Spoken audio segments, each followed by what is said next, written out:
Great. So, good morning and welcome to Creative Campfire. We are so glad to have you here today and welcome you into this conversation with some of New Hampshire's most incredible artists. My name is Amanda Whitworth. I am New Hampshire's 8th Artist Laureate and your host for today. I'm also joined by Ginnie Lupi, the Executive Director of the New Hampshire State Council on the Arts, and I'm going to kick it over to her to say hello. Thank you, Amanda, and thank you all for being here today. This is our third Creative Campfire of this year, and we are so excited for the conversation and to have these wonderful artists with us. So again, if you do have questions for the artists, please pop them into the chat. I will be monitoring that, and hopefully we will have a wonderful, lively conversation. I'm going to kick it back to Amanda. Awesome. So I want to acknowledge that I am in the building that is Pinkerton Academy, and I'm in the art room here. So thank you, Pinkerton.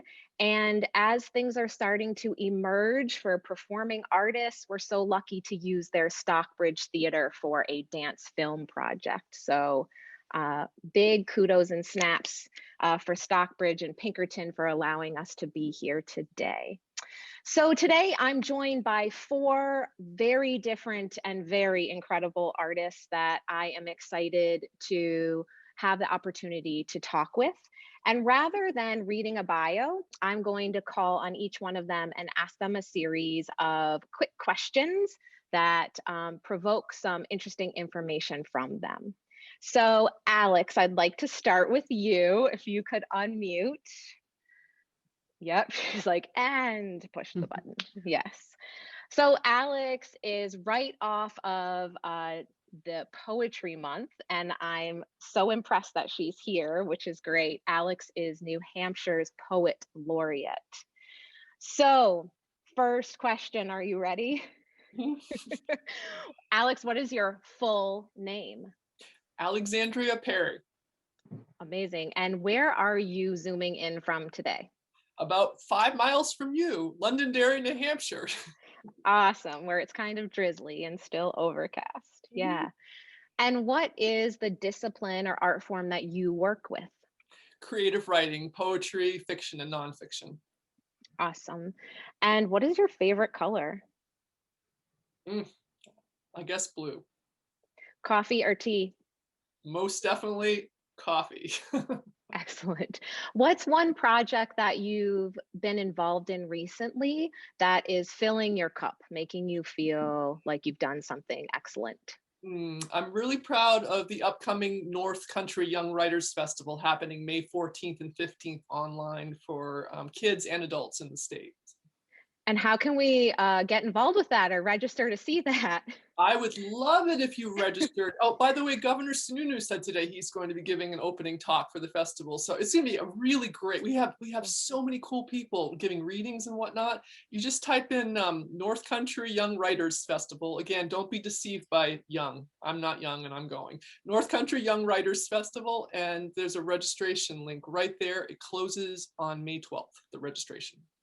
Excellent, excellent. Coffee or tea? Me again? Definitely coffee still. Awesome, awesome.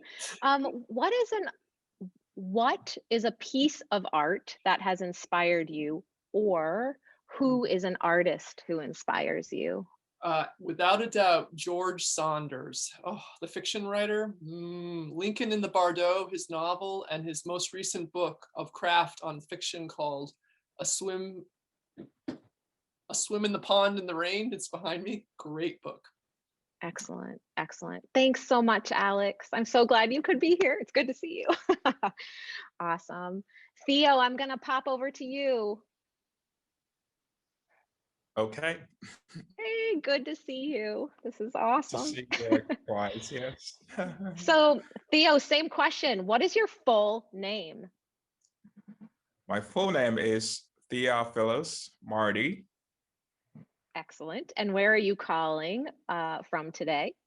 I'm calling from Manchester, New Hampshire. Excellent. And what is your art form or art discipline? My art discipline is more broad, but I'm a dancer, drummer, also a songwriter, and performer. So I'm all over the place.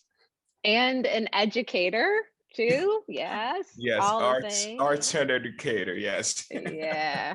Awesome. Awesome. Are you a summer or winter kind of person? I'm more of a summer person. I could have guessed that, but yeah. Winter don't And do well for me. yeah, yeah. Maybe that was a bad question for you. Yes. If you had your pick between a chocolate dessert and a fruit dessert, what would you choose? I would go for fruit. Excellent. Excellent. Tell me about a recent project or a recent experience you've had that's really filled you up. So recently, I just did a video, a virtual video for the NHTI for a virtual performance from my home, and it was more for a cultural, day for them. So I did a virtual, video for them, which makes me really happy because I haven't been able to do stuff for a while. Absolutely. Yeah, it does feel a little bit though that there's some hope and the shell is cracking a little bit. So Right. fingers crossed that it keeps going that way. Tell me about an artist or a piece of art that inspires you. Artist that inspires me in my broad life of music. As a drummer, I've been inspired by Babatunde Olatunji. As a drummer who came here in the 1950s, to bring the African, drumming, to the United States. Excellent. Thank you. It's really good to see you, even Thanks. if it's on Zoom. Yeah, Thanks. awesome. Margaret, I'm going to come over to you. Okay. Awesome. So, what's your full name? Margaret Jacobs. Excellent. And where are you zooming in from today? So I'm actually zooming in from Salem, New York, but I'm assuming you want my New Hampshire connection, which is Enfield, New Hampshire. Excellent. And what is your art discipline? So I make steel sculpture and powder coated jewelry.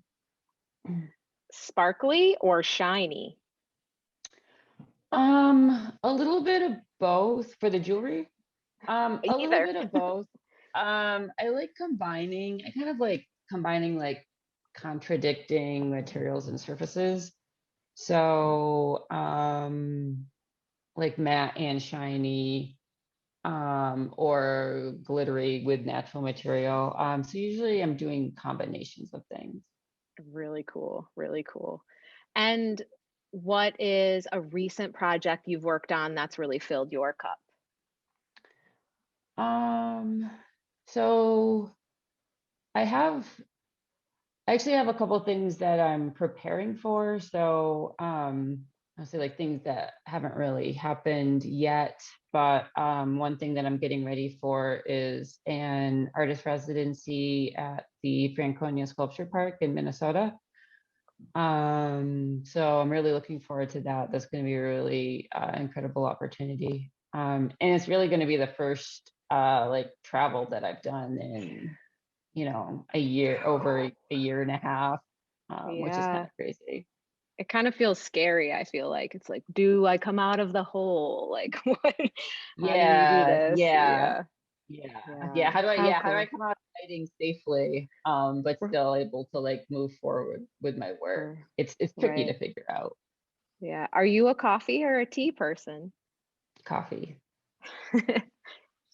Me too. Awesome. And what about an artist or a piece of art that really inspires you or your work?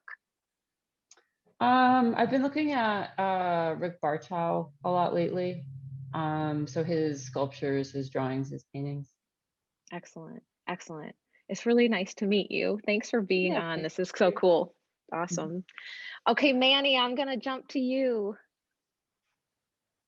Awesome, There awesome. he is. I'm ready. Yay. Well, welcome. Okay, ready. What is your full name?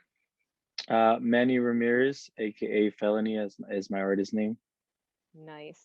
And where are you zooming in from today? I am zooming in from Nashua, New Hampshire, over at Nice. our Positive Street Art Studios.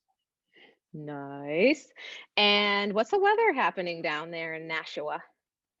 Yeah, it's kind of crappy out, grays, a little bit of rain here and there, but hey, Yeah. it's New Yeah. Hampshire for you. Nice. Cold one day, super warm the other. It's supposed to be nice tomorrow. So Yeah. yeah. Cool. Cool. Favorite color? I don't really have one, but I guess if I had to, I would pick like blues, not a specific blue, but blues. Yeah. Favorite kind of music? Hip hop for sure. Do you have a favorite artist? I don't have a lot of favorite artists. I have a lot of artists that I really like. I guess it depends on the mood and then the time. Jay-Z is one of them, J. Cole, Kendrick Lamar, I don't know, some of the old ones, Biggie Smalls and Tupac. Nice. I don't know, pop music, pop, hip hop, I guess. Cool. Really cool. Awesome. Tell me about a recent project that you've been really psyched about. So there's been a couple recent ones that I'm super psyched about. One of it is the downtown barriers here in Nashua that we painted. We got together with 10 other artists, 11 including myself, and we set out to beautify the Nashua's Main Street. Painted altogether 69 barriers. We work together with another organization from Massachusetts who does awesome work up in Lynn, and they painted the other side of Main Street, and they did about the same amount of barriers. It was awesome connecting with them and being able to put together somewhat of a outdoor art gallery for people who are kind of walking about and driving downtown and kind of enjoying the downtown experience. And then the other project is the Police Athletic League here in Nashua. They got a whole revamp of their whole entire space. The Building on Hope was able to basically rebuild the whole place from the ground up, and they Wow. put in a new elevator, which exposed a new facade to the building, which is now free space to paint on. And then I was able to paint two large murals there, which were kind of very near and dear to my heart. One, because I used my niece as a model for one of the paintings, and the other one because it was part of the whole like futuristic like Black experience with like Black Cool. Panther and that sort of thing. So I was super involved in that project, and I loved every bit of it. So yeah. That's awesome. That's so awesome. Yeah, we've been following some of specifically the Nashua Main Street project, which looks so really cool. So that's awesome. Awesome. Thank you. What about artists or artwork that inspires you? Another artist artworks that inspire me. I have a lot of influences. With most recent, I like Cobra. He's an international muralist and street artist. And then some of the old ones like Basquiat. I love Basquiat's like whole like free spirit of creating art. And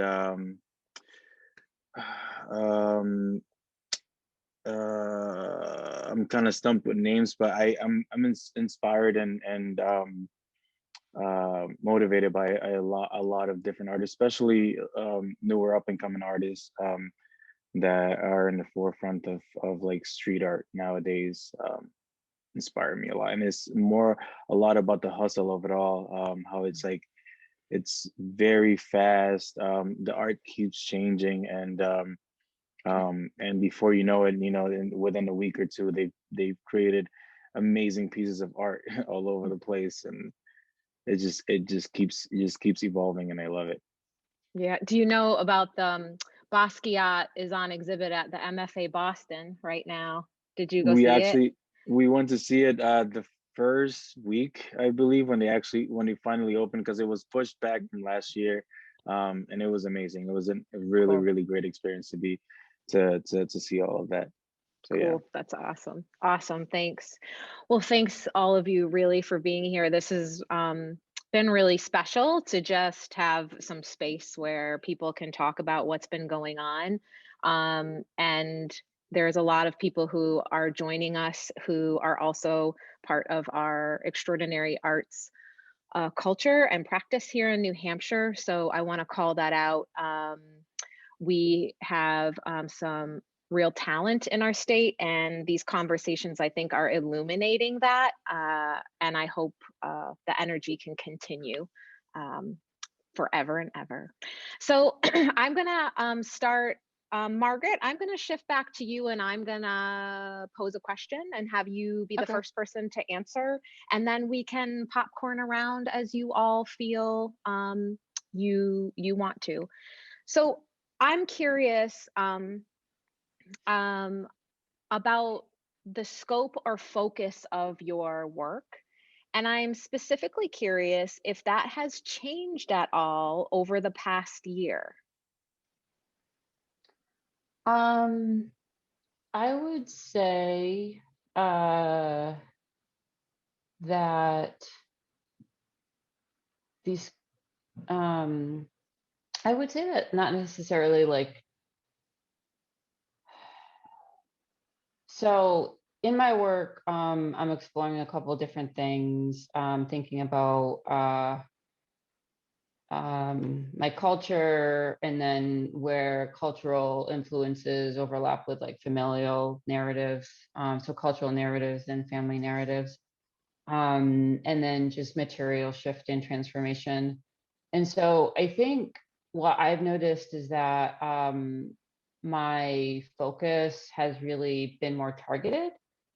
And I would say that the focus and the ideas in my work are still the same, but I'm just trying to actively like get rid of all of the extra stuff that's just kind of like taking away from my focus or my energy and what I want to be doing and what I want to be making. And I was already feeling this before the pandemic, that I kind of needed to slow down and really kind of evaluate all the things I was saying yes to, if it was really kind of where I wanted to put my energy. So I think for me, like it's really helped me like target my energy, help me decide like, okay, what should I be saying no to? So that I can really focus and go deeper on what I want to create and I want to make and I want to say.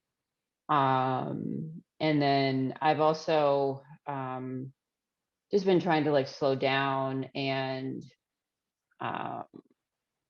not been afraid to say like no, or actually let's do this next year. Because I've also had, I don't know, I've had a lot of things that our people organizations are like, oh, well, we're trying to start this back up this year. It's like, well, actually, you know what? I think I'd really like to take another year and to dig even deeper and then present something the following year. I think like my scope and focus has kind of remained the same, but I'm trying to just go be more intentional, and go even kind of deeper into what I'm trying to focus on. That's interesting. I mean, one of the things that always people are saying now is like, it's okay to say no. And it felt like we just had to pile all these things on before, and that was just okay to bog yourself down. So it's been interesting to hear people talk about that. Like, okay, it starts by giving my own self permission to say, no, I can't do that right now, you know? Yeah. And Yeah. I think a lot of artists were feeling that too. I think they were feeling the energy around that, because I know a lot of my peer community was kind of saying the same thing. Like, I was already feeling this energy shift of like, no, you need to like slow down, because more isn't better. And yeah, I've heard a lot of people who are kind of at that point. Yeah, interesting. It's also like a straight up hustle to be an artist. That's just what it is. So you just, it kind of is innate to Yeah. the practice of it all. So that's been really kind of curious and interesting. Theo, how about you? Is that like the scope and focus of your work certainly is changed, I'm sure, over this year? Um, for somewhat, it has, shifted a little for me. But I've been doing a whole lot of different things. I've been focusing on, writing music and recording music. I've been traveling back home to Ghana, and I've been doing some, recording music, but I haven't been doing a lot of the drumming part that I do here while when I'm here, since the COVID has hit all of us really bad, and I can't get to share in the schools, which I do most of it for artists and residents, and also in the community, it has been really difficult to be able to do that.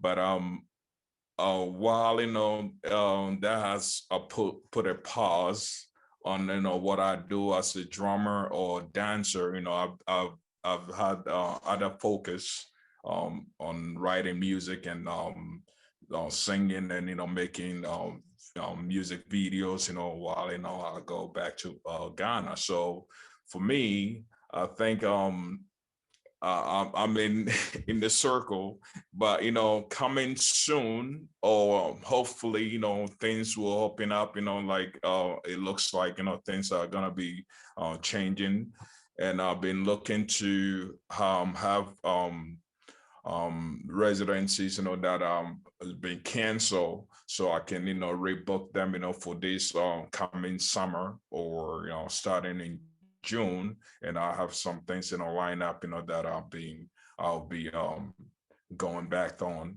So for me, I can say either way, when things goes around, and I'm still keeping myself on the go. Yeah, that's cool. It's been really fun to follow your music. That's Right. like so great too, Thank Yeah, really neat. Yeah, how about Alex? You've been really busy and but I'm really curious about how this last year has sort of affected that scope for you. Mm. Well, I think the last year has most definitely affected in a positive way my poet laureate work. It's just going gangbusters with all kinds of readings and events and doing things for kids in the state with writing and whatnot. But then in terms of an artist myself, I've just been working on projects that had even started, 2 years ago. So it's just keep going on the same things and polishing them and finishing projects. But I did have a really funny experience, funny, haha, where I looked at an old short story, old as in like started 3 years ago, maybe, right? And the character basically implies there was a pandemic in New Hampshire. It's like, oh my God. I gotta be careful what I write about. It's all your fault. It's all your Serious? fault. Where did that come from? Where did that come from? I'm like, you gotta be kidding. The character, yeah.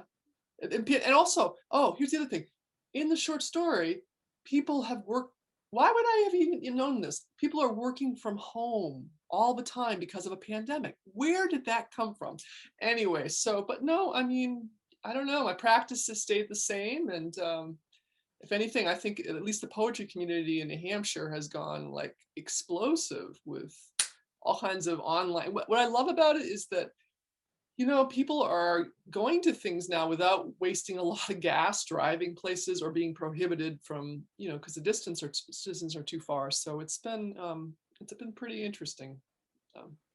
Yeah, it's really cool. I have to say, it's been so wonderful being able to like go to things on Zoom.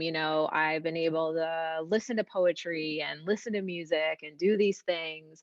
But then on the other end, it's been like totally crushing for performance art, right? Like there's dance, you just aren't seeing it and can't do it. And it's this like really double-edged sword. So it's, yeah, I guess it's always that way, the yin and the yang. So Manny, how about you? So things have been rocking and rolling with positive street art. I know. What's changing and what's not for you?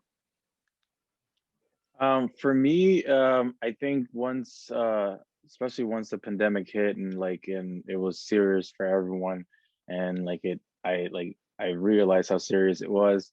Um, I think I started to shift more inwards, I guess, and I started thinking about all the things that I had been doing in the past, in terms of artistically, and how um, there's a possibility that commissions may come in less and less, for the time being, and what do I do with that? So, I mean, as an artist, I've always thought if I could go on one of those retreats that you're just immersed in just a creative world for a month or two, or whatever, and I'm like, this is it. This is time to immerse myself internally and think about what do I want to create versus what does a client wants me to paint for them or create for them in any way, and um, start focusing on doing a lot of my own personal work, things that I enjoy doing, and then seeing how the public interacts with that, whether people want to buy those paintings or not, and kind of trying to find my style in a way, because that's one thing that I feel like for as long as I can remember, I paint because I can, I can do really well painting, but however, I've never really focused on a styles per se.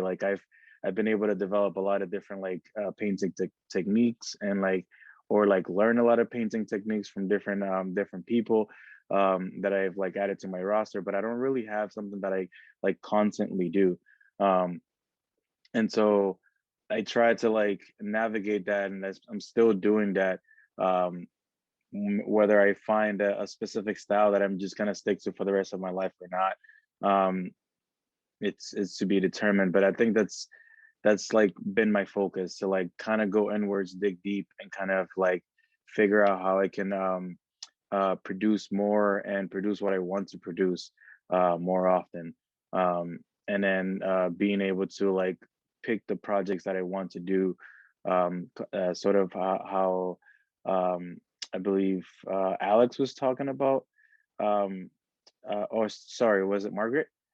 That we're talking about kind of figuring out what you the things that you take on, the things that you want to do. And yeah, I've been wanting to do more of that. And then as far as the organizational point of view with positive street art, we have been for a long time trying to figure out, where do we belong in this community? Do we deserve to have a space or not? And should we have a space or not, that we can share with the public? And the answer to that for a while internally has been yes. And Well, we haven't had the means or the resources to get there. And I think this time the focus is to get to that point. And now we're looking for partners and people who can get us to that level. And we're really focusing on that, so that we can provide a lot more to the community at large. So that's been my focus, is trying to drive PSA forward and try to drive myself as an artist more, I guess, more consciously. And Yeah. that's really been my focus. Yeah, that's interesting.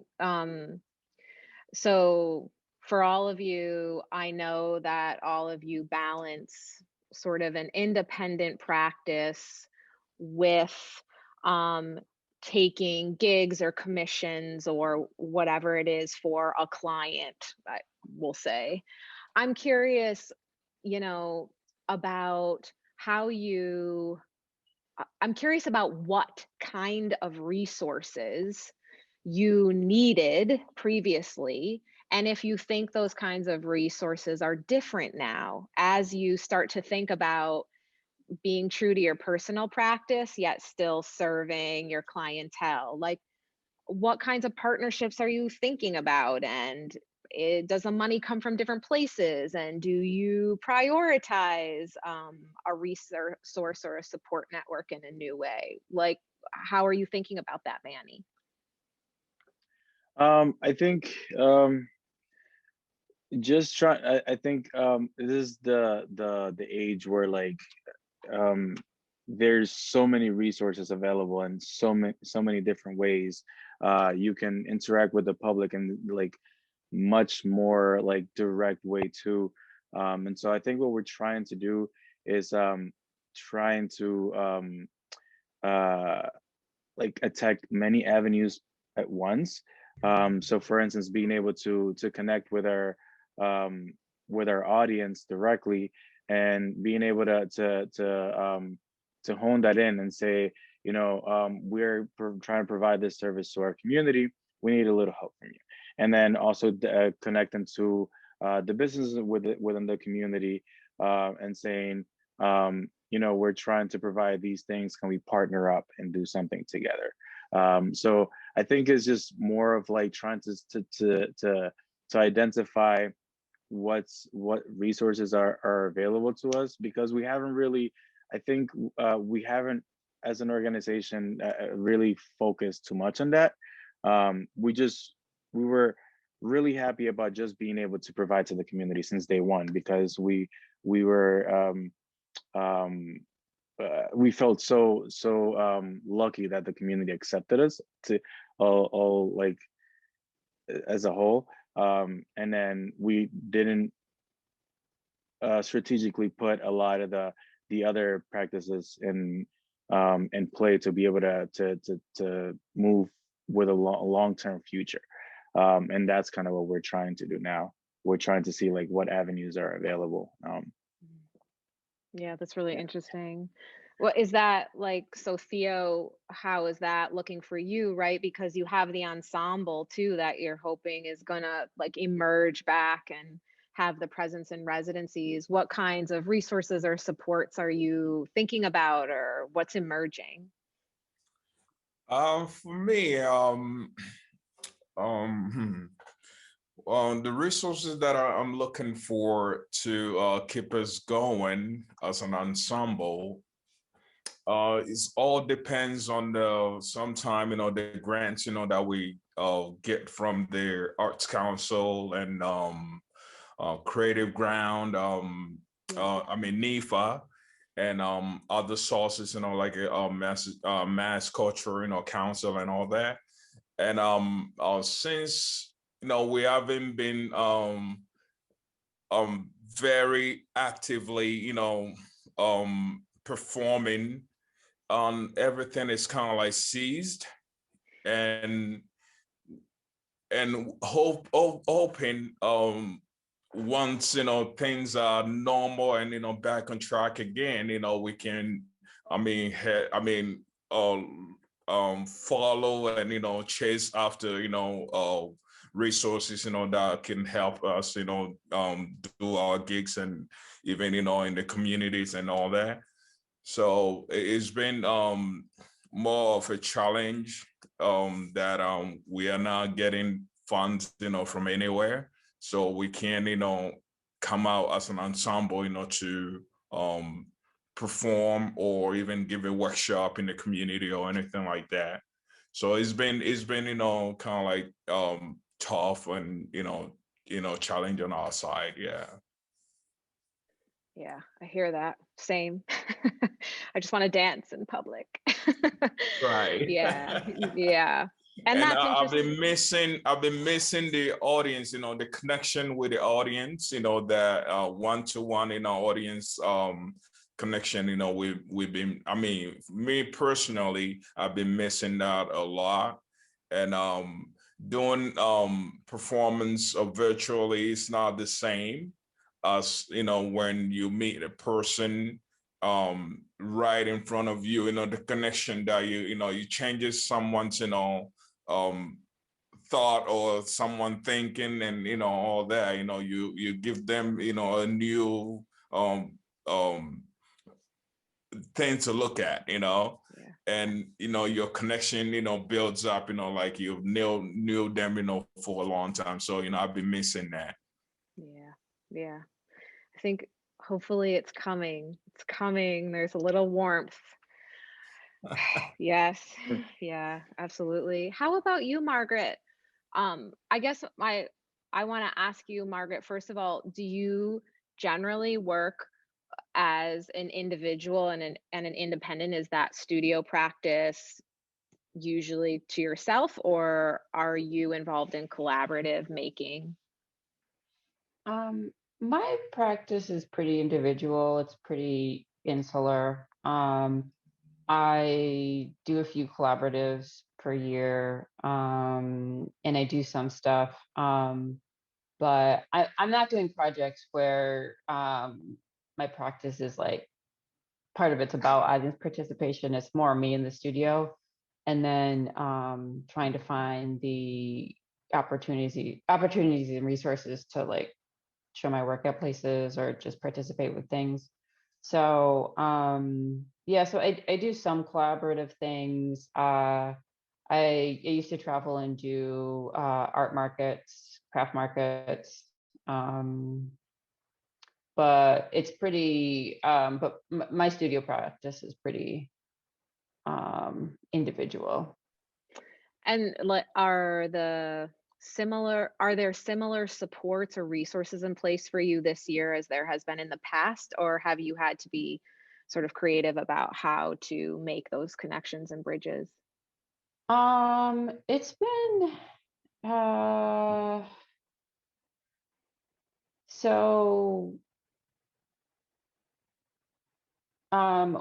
with a lot of, so before, with a lot of the markets, like you put a lot of money in with the expectation that you're gonna get a lot of money back.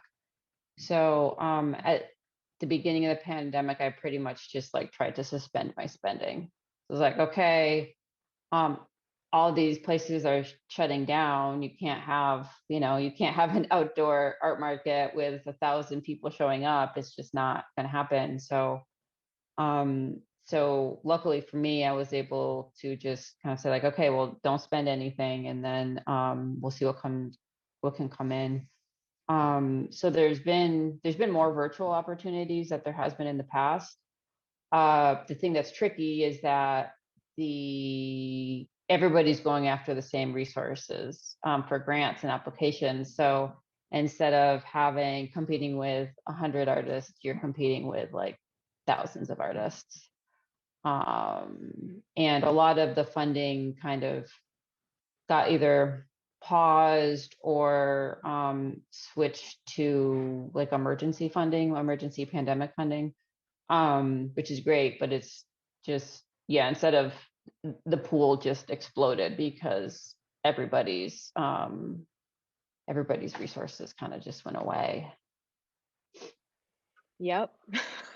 I'm going to affirm that. Yes. Yeah. Yeah. Which is like so hard. And I do, from some of these other conversations, you know, it's been interesting to hear how folks are like looking for those new partnerships, or, I mean, going back to your original comments about sort of allowing yourself to say no, to step back, but also people are allowing themselves to sort of step in and ask new partners or engage in new sort of conversations to get really creative about how they can continue the practice moving forward.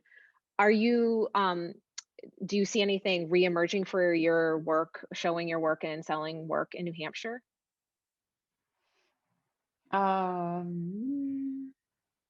What? Like this summer? Like, are there any markets or showings or shows that will come back online?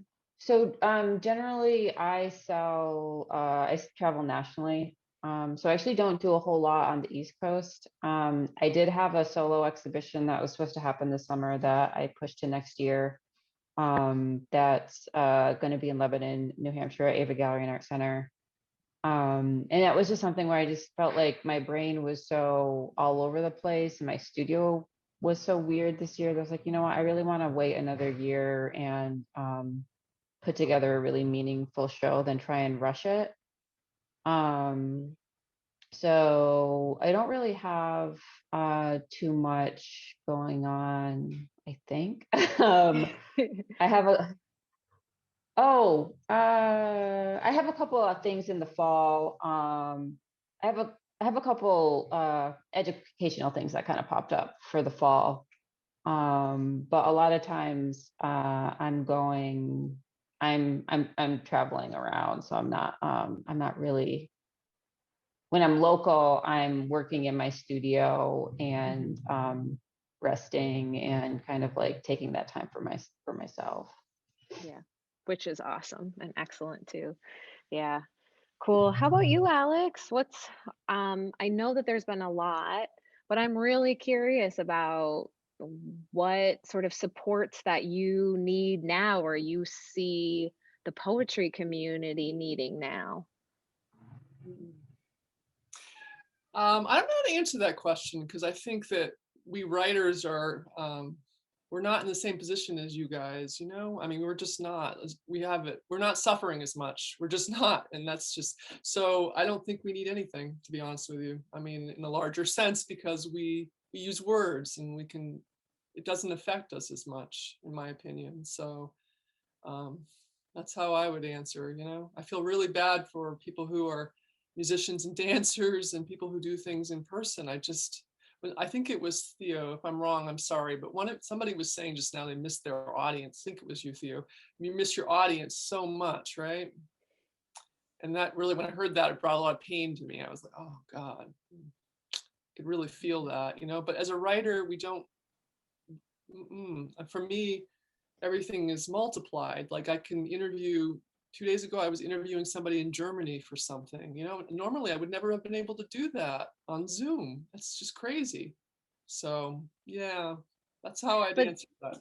That's an interesting segue though, because there are gains, right? There are gains to the circumstance. And I think we all deserve to talk about those gains. And so, yeah, tell me about those things. So this has been really, really cool to see the explosive way in which we can go see people reading or doing theater or whatever it is, right? Or engaging in a process with an artist, you know.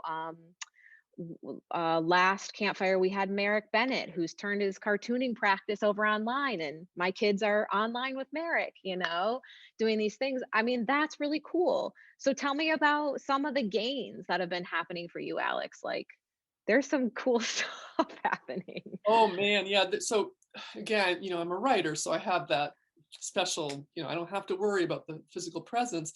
I mean, so many things have happened, you know, from the festival up north to doing things online with opioid survivors and mindful writing and all that. But I do have to say, and it's okay, I teach in Massachusetts and I'm not driving 3 hours every day to work, you know, so I have more time. You know, but the disadvantage, I was a little jealous of Margaret a few minutes ago because the thing is, I'm exhausted. I'm not doing any self-care. I'm really needing some self-care, and I'm sure, you know, I don't know, I'm not very good at that. And I feel like when I have said no, people are not very respectful, including last night about somebody. So I just can't figure out what that's going on about, but it doesn't always feel so good, that part. So it's wonderful to be able to do these things. And I was joking to somebody the other day, you know, I'm going to his festival the same weekend as my festival, because I can Zoom, in, check out, make sure everybody's okay, and then go to his festival. You know what I mean? You can kind of split yourself, but I think there's some consequences to that too. And it would really be interesting in 5-10 years to see what, I don't think our world is going to be the same at all in terms of this digital online stuff. I think there's a lot of blessings, but I think it's also done some things to our psychology too, if that makes any sense. Not to be gloom and doom, but I do think so. Yeah, it is. There's going to be a lot of art about what's been happening and continuing to happen. Yeah, I'll kind of open up the floor to all of you. So I'm really curious to know about gains. And gains may not necessarily mean success, but might be aha moments, little windows that have opened up or opportunities. So I'll just open the floor and you can feel free to unmute yourselves.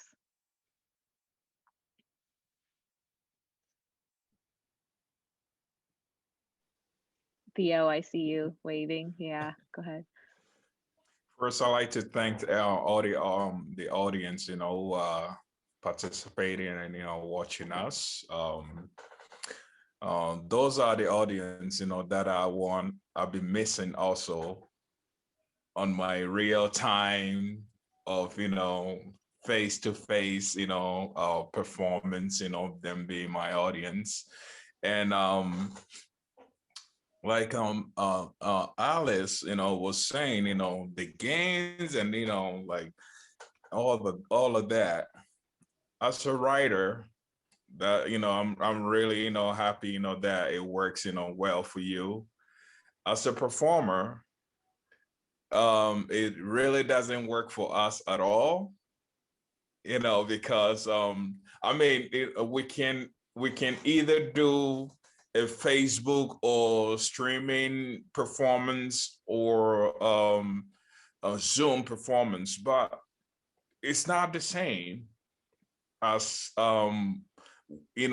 being a performer for like 20 something years, always be in front of the audience or in a theater full of people. You're used to that. So when you don't get the same connection from or the warmness from your audience, it makes it like little different. And that's where my thing is. And also sometime when artists will ask for what they want and always is a bargain, it's kind of like a difficult, for me. And because, we're artists and we give out what we can give, respectfully. And so we should be also respected, to, be given, what we ask for, I find that challenge, most of the time. And it's kind of like something that goes on a lot. And I don't know how we can, fix that. So, I'm just, asking a question on that too as well. So if anybody can help me with that. Thank you. Yeah, that's great. We could have a whole nother conversation around the bargain, and specific to our region too. In Northern New England, I think that's really an important conversation and a long one. I don't think we have the answers and not the time today, but I just want to affirm that there is bargaining that happens to be an artist in Northern New Hampshire, and particularly a performing artist. We have to negotiate public perception, funding, and our own capacity to give. And I think that's really something that has been a reckoning and an unlocking inside of a pandemic year, when we recognize our fatigue points, and we recognize the work that we put in to strive to be really wonderful at the craft that we love so much. So I want to say thank you for being honest about that. That's real. That's real. Yeah. Yeah. How about like Manny, tell me about that, because your artwork is does both those things, right? Like it can become a personal or insular practice, and it can also be incredibly public facing. How are you negotiating that, and where are your gains, and what are the things that are challenges? So yeah, so like I said earlier, I'm just gonna echo that. Like as soon as this thing started happening, I just saw like it was like kind of like an aha moment where like, wow, it's kind of like, you know, taking that sabbatical or whatever you want to call it, and like go inwards and try to be as creative as possible, and just immerse yourself in your art. And then so so that, yeah, those were the gains for me. And as far as the other question, can you repeat that other question? Because I kind of got lost on the first one. Actually, I'm gonna ask a different question, and it Okay. actually comes from Barbara in the chat because I think it's related to what I was asking. Barbara asked, how has the pandemic affected your creative spirit? So your Mm. freedom to let go and express. Yeah, that's it. It like basically, um, it's made me realize that like any of your resources can be taken away at any point at any given time. And as an artist, and especially like a painter, or creator, the way that I am, I try to dabble in a lot of different two-dimensional or three-dimensional space. So it was more of like, you know, what can I do with what I have available right now? And you know, I feel like I have enough, and I have a lot. We have like, for instance, supplies have just they keep getting easier and easier to um to become available to you over the years. It's not like, you know, back in old ages where you had to like make your own tools and whatever. And so um I feel like we're privileged to being able to have the access to those things, and it's very easy to get inside your head and get very creative with any of those things. So I took it upon myself to do that, and I have a ton of supplies that I've been hoarding for so long, and why not use them now?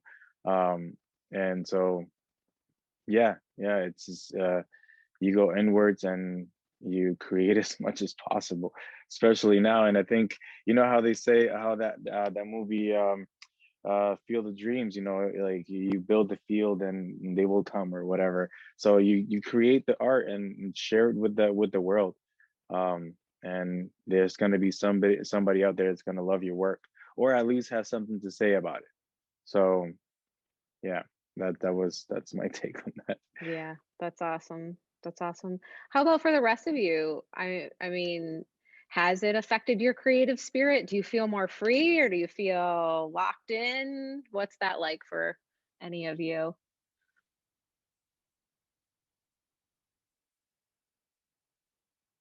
How about Margaret? I don't know if it's really changed anything for me. Yeah, I think I've noticed like physically, when I slow down physically, it's hard for me to kind of get that momentum back in the studio. So I've been struggling with that. But I don't think, like, I would say my creative spirit hasn't, I don't think it's really changed at all. Mm, that's good. That's awesome. How about you, Alex? You know how when you mail an envelope to somebody and you didn't know they were deceased, and it can come back with a black box around the person's name? I don't know if you ever had that happen. I once sent a letter to my favorite writer and it came back, means that they're deceased. And so I don't mean to sound morbid. I don't mean this in any way. I think it's maybe my Buddhism side too speaking here, that I think the pandemic has put a black box around the moment, you know, and I realized like Manny was saying that your resources can be taken away, and so can your life and your livelihood, or the lives of your loved ones. And I just think it's made me want to work harder, faster, because we don't have much time. None of us do. And that's really the truth. So it just compels me to do more and want to be there as an artist more. So Yes. Thank you. That's really interesting. How about you, Theo? For me, the changes, you know, that I've had is where I'm not connecting, or where I'm not, you know, doing, you know, things that I do with my audience. And but beside that, I think everything is all right. It's okay, you know. Yeah. And I know we are gonna get back, you know, to I mean, normal stuff, you know, that we do. And you know, we'll see how things go, you know. That's what, you know, I can say, because we can't predict, you know, anything. So we just have to, you know, go along as things, you know, emerge. And, you know, yeah. Yeah, thank you.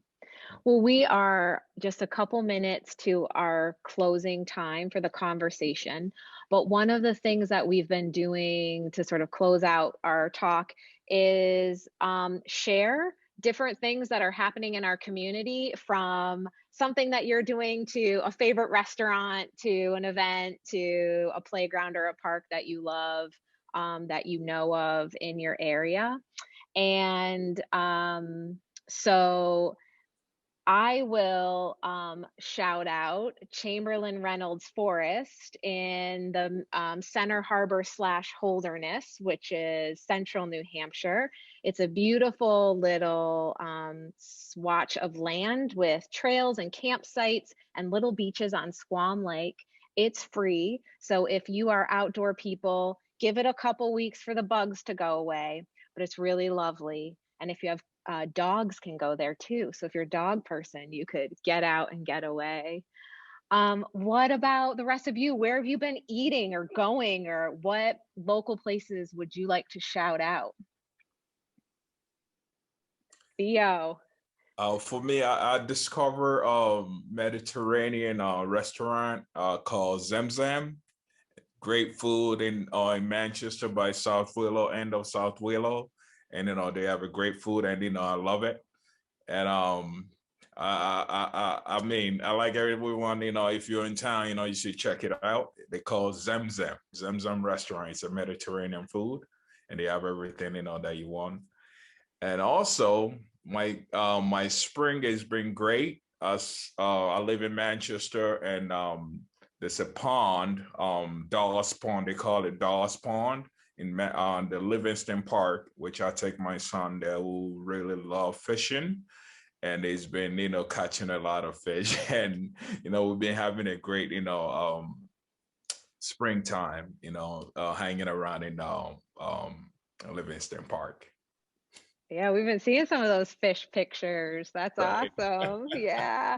And Laura's saying, yay, Zemzem. She knows it. Right. That's awesome. Yeah. How about the rest of you? What's going on in your I don't have a personal life. I'm like, what restaurant? We've been to one restaurant, our first in the whole pandemic, with my in-laws the other day. It was pretty good. It was just mostly the experience of being together, but I don't have a life. I hate to say it. I just don't. So I can't answer that question. Pitch the Young Writers thing again. Okay. Yes. North Country Young Writers Festival, and you don't have to be young to go. There's all kinds of events. Please sign up, and you can go to one event or all the events. We just would love to have you. So North Country Young Writers Festival. Thanks for letting me pitch that again. Awesome. Great. Yeah, Margaret, what's happening? What's your favorite haunts around Enfield? I've kind of like not been going anywhere. But there's this Turkish restaurant. It's in White River Junction, but it's pretty close to Enfield, called Tucker Box. And they started doing like curbside orders really quickly compared to like everybody else in the area. They're really fantastic. And what else? That's kind of the only place I've really been going to.